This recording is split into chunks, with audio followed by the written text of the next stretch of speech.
Hi, my name is Jan and my hand looks like this. And I've been wanting to make content about it for a while, but my hand has been a really massive insecurity for me for basically my entire life. And it feels like not natural to talk about it in any outward way, but I want to make this video. I want to make this video because when I was searching through the internet and trying to find things on how to play games that I really enjoyed, there was nothing. So that's what I'm making this video today. I want to be making this video to talk about how I play controller with just my hand and this hand, as well as talk about what settings I look for whenever I go on different consoles, some games that I've played where I've had issues, and just talking about my experiences of controls, what I think about accessibility, and also the future of this channel. So if you want to see that, then let's go. Usually, if anyone asks me what I use for my controller, I just say whatever comes with the console. But if I have a choice, I use the Elite Series 2 Xbox controller. Look how shiny it is. The custom controller I actually got from a contest, which was very nice of them at my school. But basically, the two main things that I really like about it is that with the D-pad, it's actually a circle D-pad. So whenever I'm pressing a specific angle, I could just hit the diagonal easy instead of having to figure out a way to do it with my hand. As well as the back pedals. The back pedals, look at them, they're so shiny. The back pedals are really helpful. I can rebind to whatever I want in here. And typically the biggest rebind that I do for basically all my games is I move the left trigger and left bumper to the back pedals. The back pedals, of course, being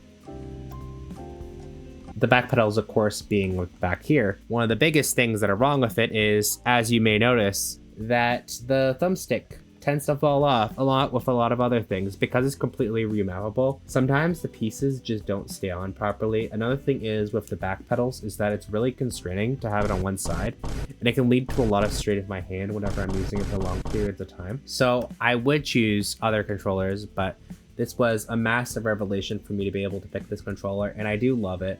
But there are things that I definitely would change about it if I could. I have also looked at the Xbox accessibility controller, but it is freaking expensive. And also there's a bit of a learning curve because it's so freaking massive, so I haven't actually accessed it yet, but once I have enough money and enough patience to go through it, I will definitely try it out at some point.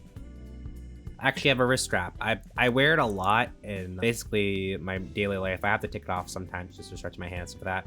But it leads me to my big thing of hand health, especially when you're someone who's disabled, having a lot of strain on your hand on a regular basis because you're using your hand a lot for basically everything.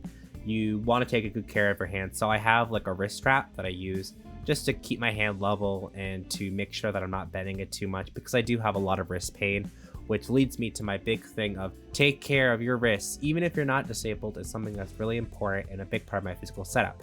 But yeah, that's basically it.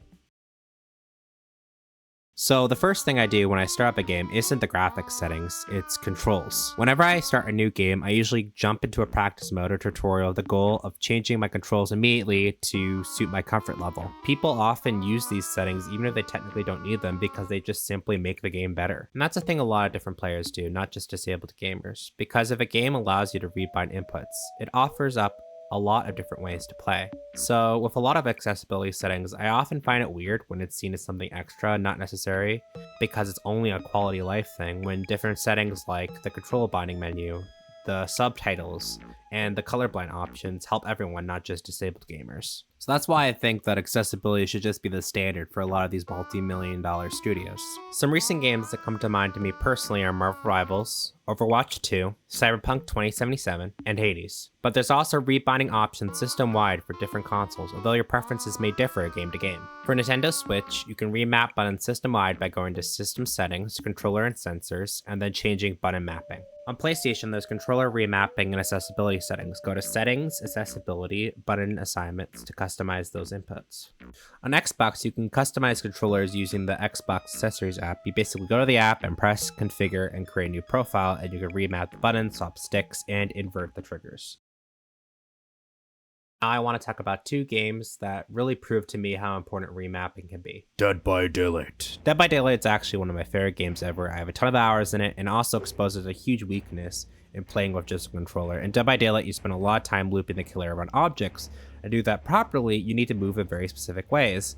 But on keyboard, I can't press forward and right very easily. I can press combinations like WA and AS, but whenever I run forward, I tend to drift to the left or just forward, which means that if someone's paying attention, they can literally read my movements both as survivor and as killer. Whenever I play controller, that's one of my big tells, and if someone ever uses that information to bait me, I will cry. Because of that, I switched to controller for Dead by Daylight, which did give me a lot better directional control, but the downside is whenever you play on controller and PC, you don't get aim assist, which I don't think should be a thing, but it did mean that killers with precise aim were rough, as well as playing survivor.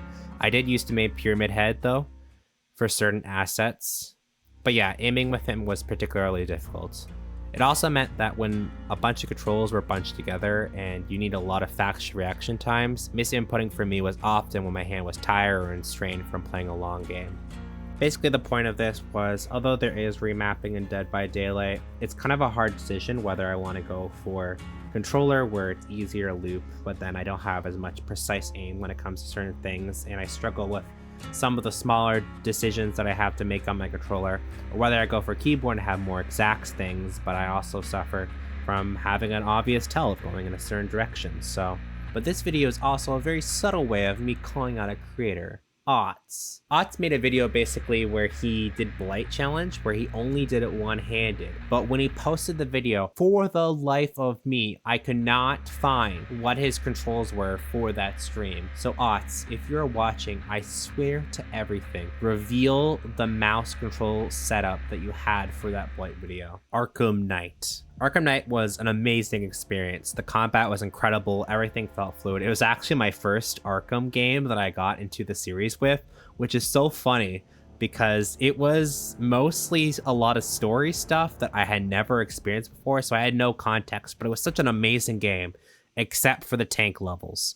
At that time, I didn't know anything about remapping controls, so often I just played the controls like this, which was very painful and also took forever, which is why button remapping is a lifesaver. This section is basically to show that accessibility and having rebinding options should be more of an upfront thing that a lot of games should talk about, and it should be genuinely more accessible than just being with accessibility settings, because often people don't find them very easily. And then also another thing, I just feel like when it comes to rebinding, that there shouldn't have to be so many videos talking about specific rebinding things for games like Batman Arkham Knight or for Dead by Daylight and that sort of thing. I feel like it should be more uniform or more easily accessible within the game itself, where it becomes obvious where these things are and how to access these things. For a video like this, I really wanted to talk about things like accessibility or my concerns when it comes to different kinds of games, but it's really hard for me to talk to a camera and just like wave my hand around because it feels like saying, look at my hand, look how weird it is. And I just don't know how to talk about it in a normal way. But if you have any questions in the comments about my hand, about my setup, about anything, feel free to ask them. I will be doing another video where I talk about my MMO mouse and keyboard and my setup for that for different games, because I don't use controller for all my games, as well as answering some of your guys' questions. But I wanted to talk a little bit about my channel and my goals of it. To be honest, I haven't gotten a lot of traction on it, but I have liked the videos that I put out and I do enjoy the content I make. But I wanted to talk a little bit about what I see for the channel. I like to review underrated games, weird games, games with unique art styles. I actually went into game development for uni myself, so I'm really passionate about looking at games that do things non-traditionally that I really enjoy, but I also love a lot of gay games.